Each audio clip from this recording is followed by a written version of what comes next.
Hi, I'm Mike and I'm the All Hallows Geek, and today I want to talk to you about introducing your kids to horror. As some of you may know, I'm a father to 15-year-old twins, and running a site like All Hallows Geek, you probably think they've been watching horror their whole lives. Well, got a bit of a shocker for you. That's not quite the case. In fact, neither of my kids even started showing interest in the genre until about 5 years ago, which is when I first breached this topic over on allhallowsgeek.com. Now in their teens and with a daughter who now can't get enough of horror, I decided now would be a good time to revisit this topic for my YouTube audience. So if you have young kids and you're looking to introduce them to horror movies, but aren't sure where to start, here's some advice based on my own experience and the experience of some others in the horror community. Number one, know your child's limits. This might seem like a no-brainer, but the most important thing you can do as a parent when introducing your child to horror movies is to understand their limits and try to stay within those limits. When I started thinking about what horror movies might be good introductions to the genre, I was conscious of the things I knew my child already had nightmares about or feared. If the film featured something I felt might trigger those fears or nightmares, I tried to shy away from those films. For instance, the 1990 version of It is fairly tame, and you could likely get away with showing it to a younger viewer. But if your kid already has a fear of clowns, this likely isn't a film you'd want to introduce them to the genre with. Knowing your child's limit also applies to whether or not you make them watch something. When we first started talking about the genre with my kids, one of the first titles that surfaced was Jaws. In fact, after I read them the synopsis of the film, they were both on board with it. That is, until it was time to watch it. When it came time to sit down and watch the movie a few days later, both kids refused.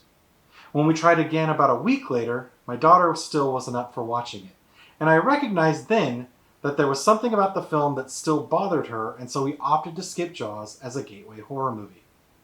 I think the best thing you can do as a parent when it comes to introducing your kids to horror is letting them have the power to decide what they ultimately watch.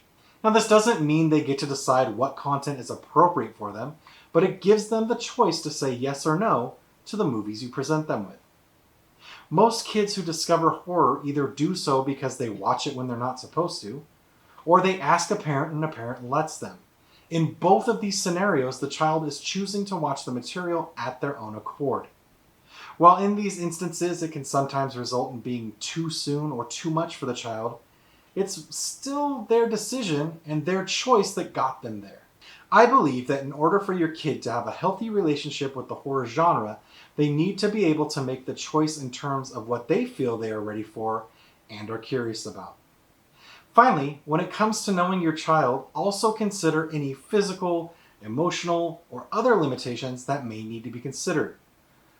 My daughter sits on the autism spectrum. I knew going into this that certain loud noises, overwhelming situations, may trigger her anxiety and could impact her experience. This is also why we opted to introduce her to horror at home rather than in a crowded theater. Number 2, revisit the material. If you're watching this, you're likely a horror fan. And as a proud horror fan, you likely think you remember every horror movie, every scene, every detail. Now let me humble you. You don't. If you're considering a title for your child, I'd recommend revisiting it. My kids' gateway horror film wound up being Poltergeist, a movie I had seen probably half a dozen times before, and had even caught in theaters a few Halloween seasons prior to showing it to them. I remembered the tree, I remembered the clown, I remembered the poltergeists, the skeletons in the pool, but I forgot about the face peeling scene. From a gore standpoint, this is fairly mild. However, it was still a bit more intense than I was initially planning on when it came to showing my kids their first horror film. As the steak started making its way across the counter, it dawned on me what was coming up. It wound up being okay in the end, but I was a bit wary at first since my son at the time had a serious aversion to blood, gore, and the like.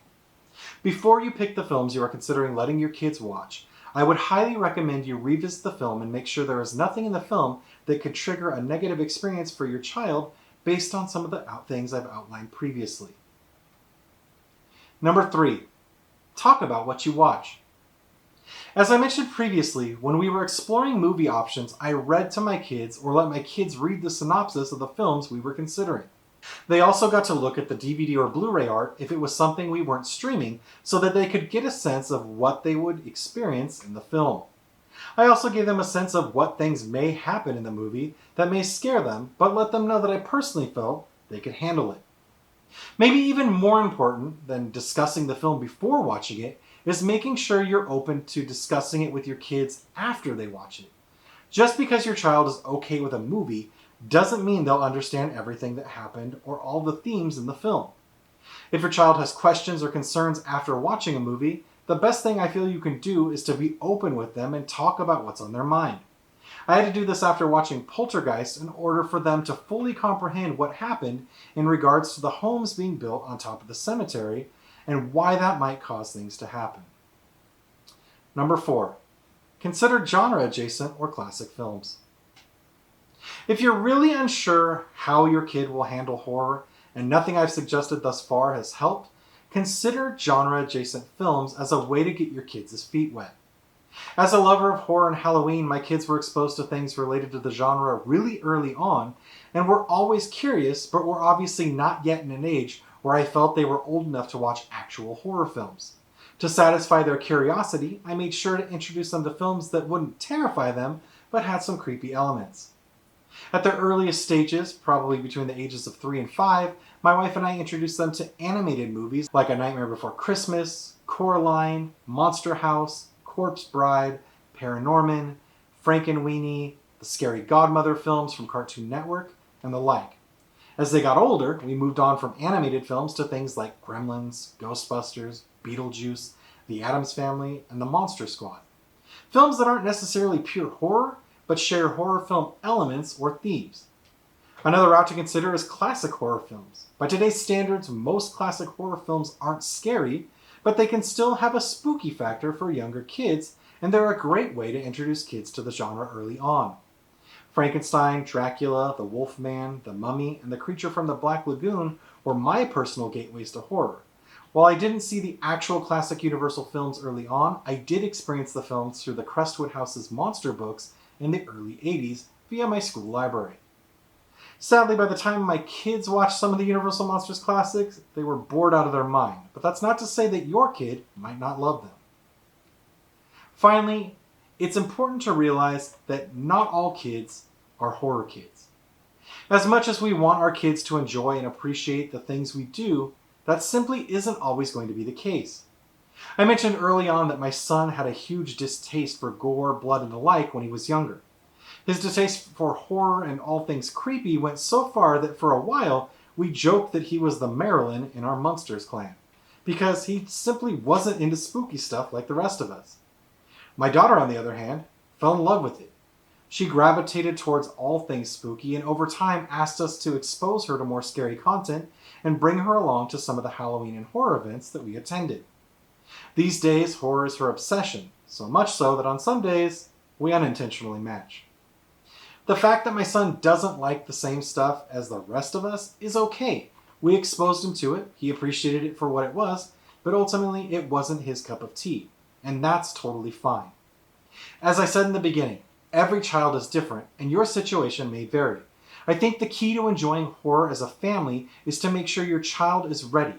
If you force it and traumatize them or make them resent the genre, the fun is lost. But if you're patient and pay attention to their cues, you might just set the foundation for a lifelong fan of horror. If you want more on introducing your kids to horror, I invite you to check out my full series over on allhallowsgeek.com, where I interviewed Tales for a Halloween Night writer James Ninez, You Might Be the Killer director Brett Simmons, horror movie analyst and writer Anya Stanley, and Carrie Scott of the Final Girls Feast podcast, about how they went about introducing their kids to horror. I'll be sure to link to each of the interviews down in the description below. Thanks for watching, and if you enjoyed this video or it helped you introduce your kid to horror, be sure to give it a like or let me know what you watched with your little one in the comments. Until next time, keep it creepy.